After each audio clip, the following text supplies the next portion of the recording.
Hello students, in today's class we will learn about cytoplasm.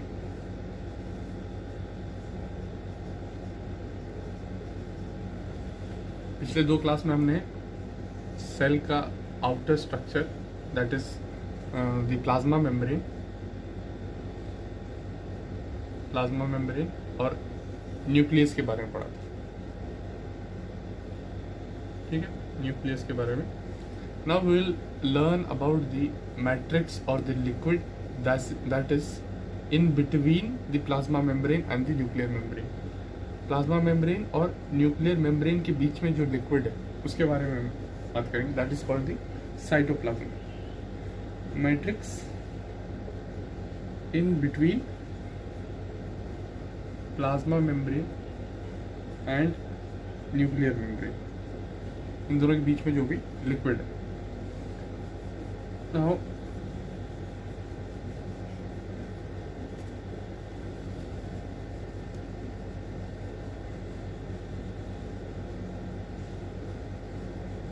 when we talk about cytoplasm can be divided into two: endoplasm and ectoplasm.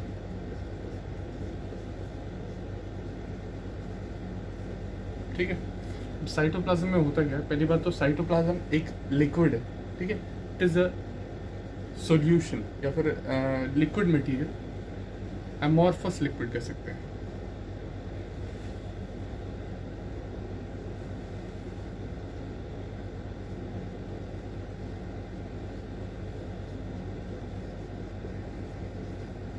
Amorphous liquid इसलिए कहते हैं क्योंकि इसमें दो part होते हैं mainly. जो होता है एक सॉल्यूशन होगा, एक नॉर्मल सॉल्यूशन होगा, और दूसरा कोलॉइडल सॉल्यूशन होगा.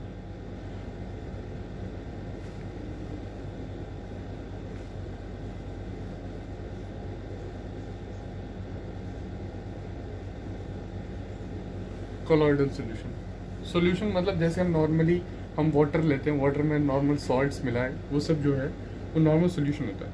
So it consist of water, salt, amino acids, कुछ ऐसी ऐसी चीज़ें मिलके सॉल्यूशन बनता है. ठीक है, सॉल्यूशन. और कोलॉइड मतलब थोड़ा और डेंस स्ट्रक्चर होता है, मतलब थोड़ा और जेल जैसा टाइप स्ट्रक्चर होता है. और इसमें क्या होता है, वाटर के अंदर प्रोटीन और फैट्स सॉल्यूबल फॉर्म में प्रेजेंट होते हैं या फिर वो डिसॉल्व्ड होते हैं. They are dissolved. ठीक है, इन दोनों को मिला के साइटोप्लाज्म लिक्विड बनता है. साइटोप्लाज्म का जो अमॉर्फस लिक्विड है, अमॉर्फस मतलब एक टाइप का जेल टाइप स्ट्रक्चर है. ठीक है, जेल टाइप स्ट्रक्चर उसको कहते हैं. तो ये उसमें एक सॉल्यूशन जो नॉर्मल वाटर में हम लोग सॉल्ट और अमाइनो एसिड्स वैसे टाइप के चीज़ें मिला के जो नॉर्मल वाटरी सॉल्यूशन बनता है, पूरा पानी जैसा, वो एक सॉल्यूशन हो गया. और दूसरा है कोलॉइडल सॉल्यूशन. कोलॉइडल सॉल्यूशन में प्रोटीन और फैट्स वाटर के अंदर घुले हुए होते हैं, तो वो थोड़ा और डेंस होता है, हार्ड मतलब जेल टाइप होता है. तो ये दोनों मिलके साइटोप्लाज्म बनता है. ठीक है, अब साइटोप्लाज्म के ही दो हिस्से हैं. ये सिर्फ समझने के लिए है, इसको नहीं लिखो तो भी चलेगा. साइटोप्लाज्म होता क्या है? Cytoplasm consist of two things. पहली बात तो जैसे मैंने बताया, मैट्रिक्स है जो लिक्विड है उसके अंदर. उसके अलावा उसके अंदर कुछ और चीज़ें भी प्रेजेंट है, जैसे सॉल्ट्स हो गए, salts, amino acid, proteins, fats और उसके अंदर सेल ऑर्गेनल्स भी प्रेजेंट होते हैं. जब हम ये बनाते हैं, कोई भी स्ट्रक्चर बनाते हैं सेल का, तो उसके अंदर लिक्विड के अंदर कुछ ग्रैन्यूल टाइप स्ट्रक्चर होते हैं, छोटे छोटे ग्रैन्यूल टाइप स्ट्रक्चर होंगे. सबका अलग अलग फंक्शन है, ठीक है। और उसके अलावा इसके अंदर ऑर्गेनल्स होते हैं, जो जैसे माइटोकॉन्ड्रिया हो गया, अलग अलग टाइप के ऑर्गेनल्स है जिसका अपना अपना फंक्शन है, वो हम धीरे धीरे आगे आगे पढ़ेंगे। तो इसमें दो चीज़ें, सेल ऑर्गेनल्स और ये ग्रैन्यूल्स। ग्रैन्यूल्स में सॉल्ट, अमाइनो एसिड, ये सारी चीज़ें सब कुछ आती हैं, ठीक है। This is the composition of cytoplasm, कि उसमें होता क्या है। अब वो कैसे प्रेजेंट है, अब वो हम बात करेंगे। जैसे हमने एक सेल का एक कोई साइड ले लिया, ठीक है।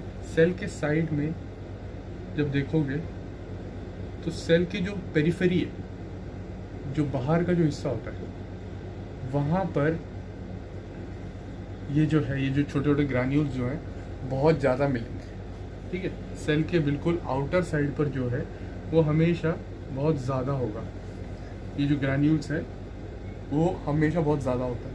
And the solution there is very thick, ठीक है। एक जेल टाइप का ही वो हमेशा वहाँ पर एक जेल स्ट्रक्चर ही बनाता है, ठीक है। वेरी थिक होता है, मतलब काफ़ी डेंस होता है। And that is called ectoplasm. ये जो बाहर का जो है, मिटाना नहीं था, जो बाहर का जो डेंस स्ट्रक्चर है उसको एक्टोप्लाज्म कहते हैं। It is a type of gel, okay. And उसके अंदर जैसे ही हम सेल वॉल से प्लाज्मा मेम्ब्रेन से थोड़ा सा अंदर आते हैं, तो ये जो है इसका डेंसिटी थोड़ा कम हो जाता है। जितना पहले ये साइड में था उतना डेंस नहीं रहेगा, अब उसमें थोड़ा ग्रैन्यूल्स ये और वाटर थोड़ा बढ़ गया, ठीक है। So and this is called endoplasm. Endoplasm जो है उसको हम सॉल भी बोलते हैं। दूसरा जो है वो जेल है, सॉल और जेल।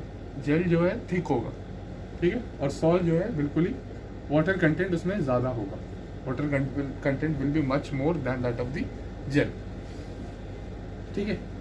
और ये सॉल जो है ये जेल बन सकता है और जेल जो है सॉल बन सकता है। ये अकॉर्डिंग टू द सिचुएशन वो लोग वो अपने हिसाब से, सेल के हिसाब से वो चेंज करते रहते हैं। ये दोनों इंटरचेंजेबल है, ठीक है। सॉल जेल बन सकता है, जेल सॉल बन सकता है। अब सॉल जो है, सॉल को साइटोसॉल भी कहते हैं। Sol is also known as cytosol. Ectoplasm के अंदर जेल आएगा, ग्रैन्युलर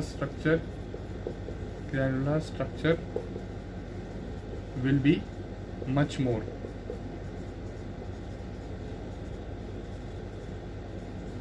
जो भी ये सारी चीज़ें हैं, सॉल्ट्स हो गए, अमीनो एसिड्स, ये सब सारी, ये सारा चीज़ें इसके अंदर जेल साइड के अंदर काफ़ी ज़्यादा होंगी, या फिर एक्टोप्लाज्म में वो काफ़ी ज़्यादा होंगी, ठीक है।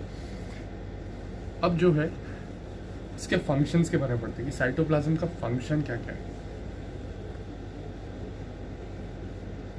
जैसे हमने न्यूक्लियस जब पढ़ा था, तब न्यूक्लियोलस में हमने पढ़ा था कि राइबोसोम बनते हैं। Ribosome, nucleus is also known as factory of ribosome. Factory of ribosome, ठीक है। राइबोसोम एक टाइप का प्रोटीन है। It is a type of protein which is used by the cell for its daily activities, और जो भी काम है उसके लिए सब ये प्रोटीन यूज करता है, लेकिन वो बनाता है न्यूक्लियोलस, ठीक है। तो न्यूक्लियोलस में जो राइबोसोम है वो न्यूक्लियर मेम्ब्रेन के थ्रू बाहर आएगा, और वो आएगा किधर, साइटोप्लाज्म में। साइटोप्लाज्म में जो आ रहा है, that ribosome will be used by different cell organelles. Cell के अंदर जो भी चीज़ें पड़ी है, जैसे माइटोकॉन्ड्रिया, प्लास्टिड्स, जो भी हैं, वो सारी चीज़ें ये राइबोसोम को यूज़ करेंगी अपने एनर्जी के लिए या फिर अपने डेली वर्क्स के लिए। तो साइटोप्लाज्म है जो राइबोसोम को ट्रांसपोर्ट करता है, it is the transporting material. Okay, और इसके जो मेन फंक्शंस है साइटोप्लाज्म, पहली बात तो all metabolic activities are performed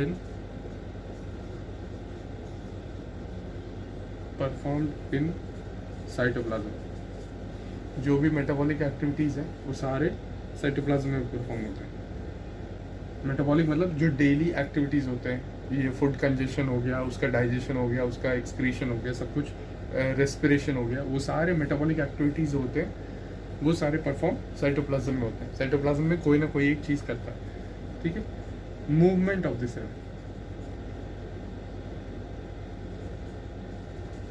movement of the cell is done by cytoplasm.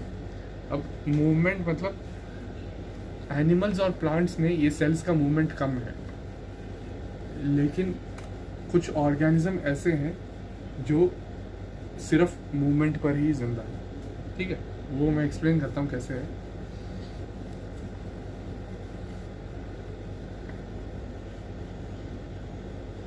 अभी हमने पढ़ा था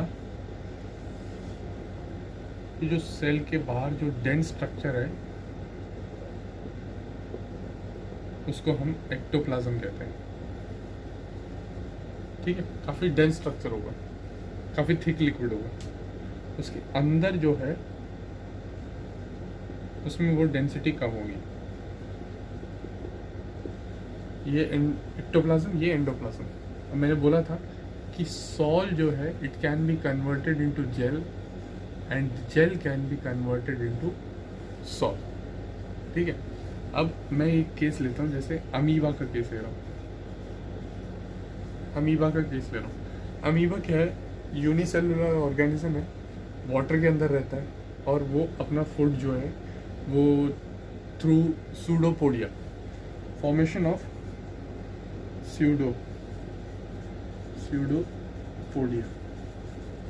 सूडोपोडिया होता है, फिंगर लाइक स्ट्रक्चर होता है, फिंगर लाइक स्ट्रक्चर, ठीक है। वो कैसे बनता है अभी हम देखते हैं।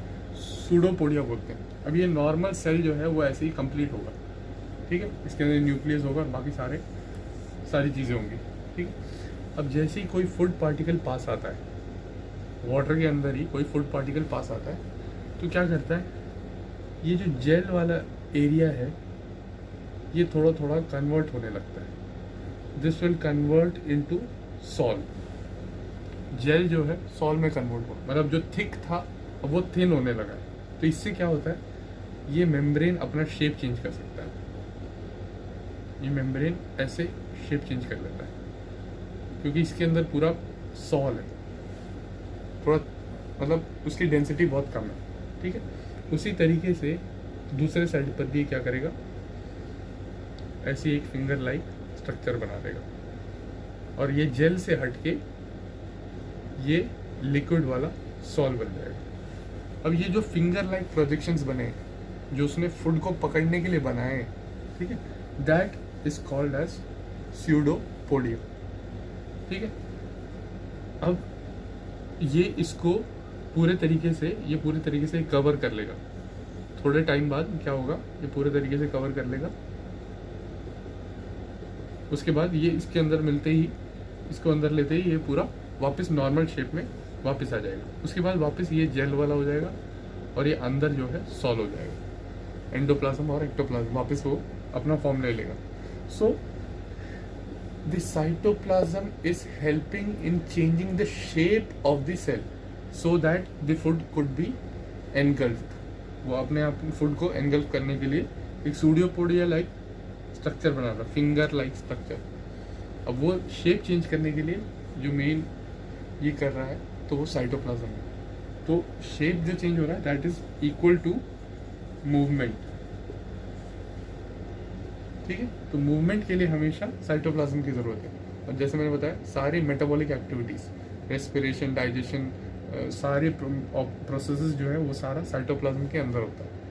These are the main two functions of cytoplasm. और उसके अलावा ट्रांसपोर्ट ऑफ मटेरियल भी आता है।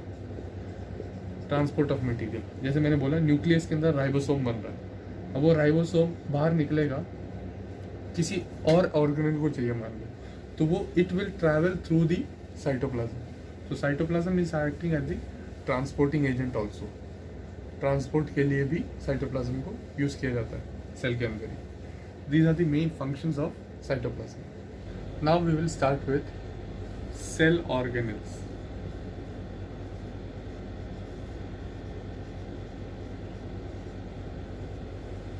सेल ऑर्गेनेल्स, अब अभी तक हमने सेल के स्ट्रक्चर में न्यूक्लियस और साइटोप्लाज्म के बारे में पढ़ा। Now will start learning about first cell organelle जो है, that is endoplasmic reticulum. Endoplasmic reticulum, endoplasmic reticulum जो है वो न्यूक्लियस से ही निकलता है। मैं इस साइड को बनाता हूँ। न्यूक्लियस से ही बाहर को प्रोडक्शन आता है, ठीक है, और ये इधर से ही कनेक्ट होके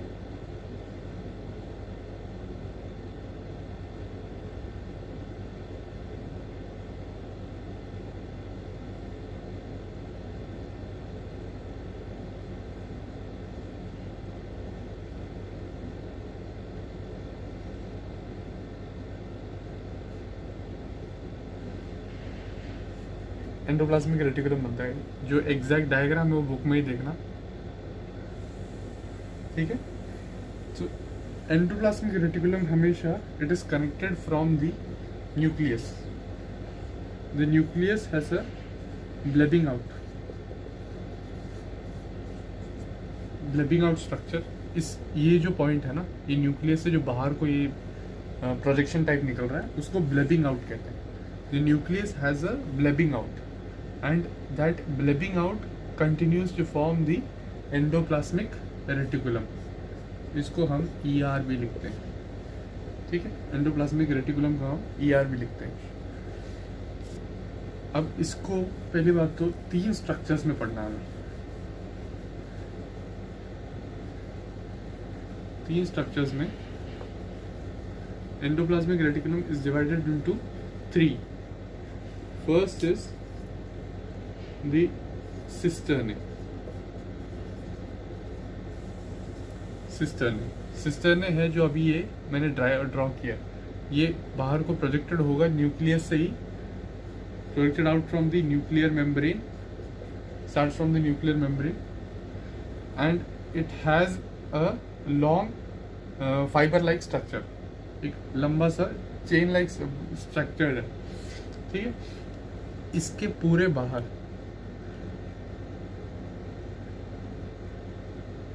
इसके बाहर जो है पूरे सरफेस पर राइबोसोम्स प्रेजेंट होंगे। Ribosomes are present on the surface of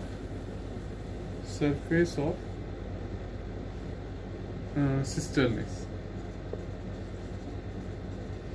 cisternae के सरफेस पर एंडोप्लाज्मिक रेटिकुलम का एक पार्ट है सिस्टर्ने, और सिस्टर्ने के सरफेस पर हमेशा राइबोसोम्स होंगे, ठीक है। पूरा ये राइबोसोम से कवर्ड होगा, इसकी सरफेस पूरा।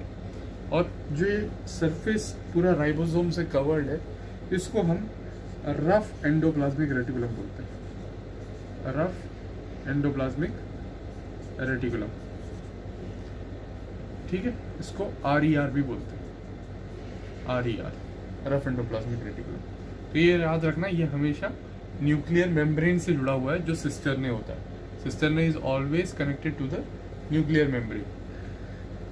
The next structure is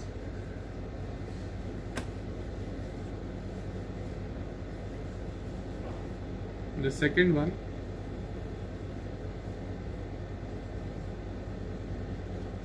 is known as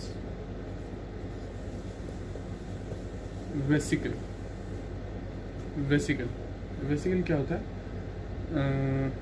vesicle इसी के एंड पर थोड़ा सा राउंड टाइप का स्ट्रक्चर होगा जो इससे कनेक्टेड होगा। राउंड टाइप का एक स्ट्रक्चर होगा, ठीक है। It is in the form of a spear, in the form of sphere or a round structure which is connected to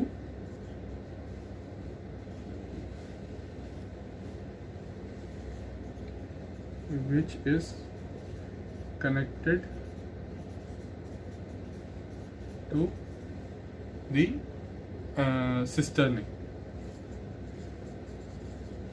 cisternae से कनेक्टेड होगा, ठीक है।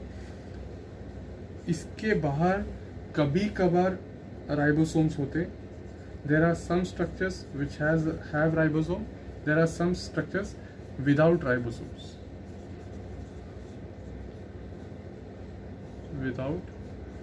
राइबोसोम्स, अब ये स्ट्रक्चर जो है ये ऐसा एंडोप्लाज्मिक रेटिकुलम से कनेक्टेड होगा,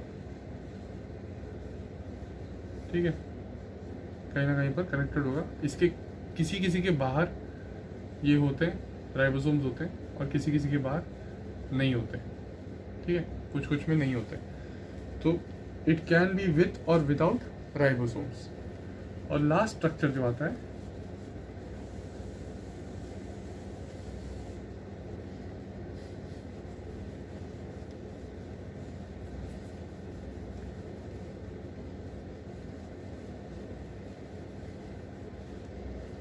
last and the third structure is tubule third structure endoplasmic reticulum का थर्ड स्ट्रक्चर। अब ट्यूब्यूल्स जो है ब्रांच स्ट्रक्चर होते हैं, ठीक है, एक ही में से 2 या 3 ब्रांचेस निकल रहे हैं, अलग टाइप का स्ट्रक्चर होता है थोड़ा। एक ही इसमें से जो है ब्रांचेस निकल रहे हैं, अलग अलग टाइप के ट्यूब्स टाइप वो निकल रहे हैं, ठीक है। And it is joint to the plasma membrane. अब ये जो है ये इससे कनेक्टेड नहीं है, न्यूक्लियर मेम्ब्रेन से जो सिस्टम में कनेक्टेड है उससे नहीं है। It will be from the opposite side, जो प्लाज्मा मेम्ब्रेन है उसी के ऑपोजिट साइड पर वहां से कनेक्टेड होगा plasma membrane, connected from the plasma membrane. इसके बाद एक और स्ट्रक्चर आता है, वो हमें अगले सेल ऑर्गेनल में पढ़ना है। उसके बाद आएगा ये जो दूसरा ट्यूब्यूल बोला, तो ये प्लाज्मा मेम्ब्रेन से कनेक्टेड होता है। यहाँ पर भी हो सकता है, यहाँ पर भी हो सकता है, इट कैन बी एनीवेयर, लेकिन वो न्यूक्लियर मेम्ब्रेन से नहीं है, प्लाज्मा मेम्ब्रेन से कनेक्टेड है, ठीक है। Plasma membrane, it does not have ribosomes, does not have ribosomes. पहले वाले केस में सिस्टरने में तो कंपलसरी था कि राइबोसोम्स होंगे ही होंगे। सेकंड वाले केस में विद और विदाउट भी हो सकता है, लेकिन थर्ड में जो है हम ट्यूब्यूल्स में कभी भी राइबोसोम्स नहीं होते, ठीक है। और राइबोसोम्स नहीं होने की वजह से इनका स्ट्रक्चर जो है स्मूथ होता है, ठीक है। पहला वाला क्या था, सिस्टरने जो था वो रफ था, रफ मतलब खुरदुरा से या फिर हार्ड जो कहते हैं, ठीक है। बट ट्यूब्यूल्स आर स्मूथ, ठीक है। रफ एंडोप्लाज्मिक रेटिकुलम था RER सिस्टरने जो था, और ये है स्मूथ एंडोप्लाज्मिक रेटिकुलम SER, ठीक है।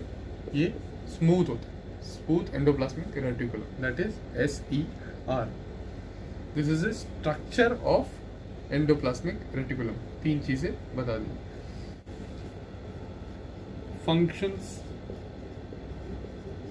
ऑफ ER, एंडोप्लाज्मिक रेटिकुलम के फंक्शंस के बारे में पढ़ेंगे। First, it provides a skeletal framework provide करता है।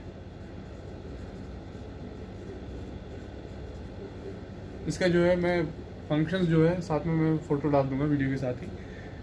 फ्रेमवर्क क्या है, अब जब हम सेल बना रहे हैं तो सेल के साथ वो कनेक्टेड है, उसके साथ गोल्गी अपैरेटस करके एक दूसरा चीज़ है, और ये प्लाज्मा मेम्ब्रेन से कनेक्ट हो जाता है, ठीक है। उसी तरीके से इस साइड से भी, तो ये एक सेल के स्ट्रक्चर को मेंटेन रखने के लिए हेल्प करता है, उस फ्रेमवर्क को मेंटेन करने के लिए हेल्प करता है, उसको अपनी जगह से हिलने नहीं देगा, उसके लिए हेल्प करता है जो है एंडोप्लाज्मिक रेटिकुलम, एक फ्रेमवर्क मेंटेन करने में हेल्प करता है। उसके अलावा it synthesises protein. Endoplasmic reticulum के ऊपर जो हमने पढ़ा था राइबोसोम्स होते हैं, और राइबोसोम्स का मेन फंक्शन होता है प्रोटीन प्रोड्यूस करना या सिंथेसाइज करना, ठीक। पूरे अब ये एंडोप्लाज्मिक रेटिकुलम के बीच में यहाँ पर मैट्रिक्स है, मतलब जो हमारा साइटोसोल या साइटोप्लाज्म जो है, साइटोप्लाज्म है। अब इसके बीच में सब साइटोप्लाज्म भरा हुआ है, हर एक के बीच में साइटोप्लाज्म भरा हुआ है। सो दीज राइबोसोम्स वो प्रोटीन को सिंथेसाइज करके उसी साइटोसोल में छोड़ देते हैं, और जिस ऑर्गेनेल को, कोई भी ऑर्गेनेल को जिसको प्रोटीन की ज़रूरत है अपने फंक्शंस परफॉर्म करने के लिए, वो उस हिसाब से अपने प्रोटीन्स कंज्यूम करते रहेंगे। तो जो भी राइबोसोम्स है उनका फंक्शन है synthesizing of proteins, and the ribosomes are present on ER और the endoplasmic reticulum, rough endoplasmic reticulum पर होता है, ठीक है। थर्ड, जो स्मूथ एंडोप्लाज्मिक रेटिकुलम है, smooth endoplasmic reticulum helps in synthesizing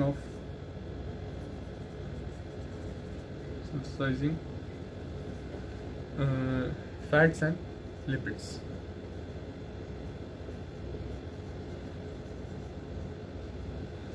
fats और लिपिड्स को सिंथेसाइज करने में हेल्प करते हैं स्मूथ एंडोप्लाज्मिक रेटिकुलम। मतलब लास्ट में जो हमने ट्यूब्यूल के बारे में पढ़ा था, सिर्फ उसकी बात कर रहे हैं, ठीक है। ट्यूब्यूल्स या वेसिकल्स भी हो सकता है, वेसिकल्स में भी कुछ कुछ है जो स्मूथ है और कुछ कुछ है जो रफ है। So these are the main 3 functions of endoplasmic reticulum. और इसके अलावा प्रोटीन सिंथेसिस, बस यही तीन मेन फंक्शंस में आते हैं जो एंडोप्लाज्मिक रेटिकुलम परफॉर्म करता है।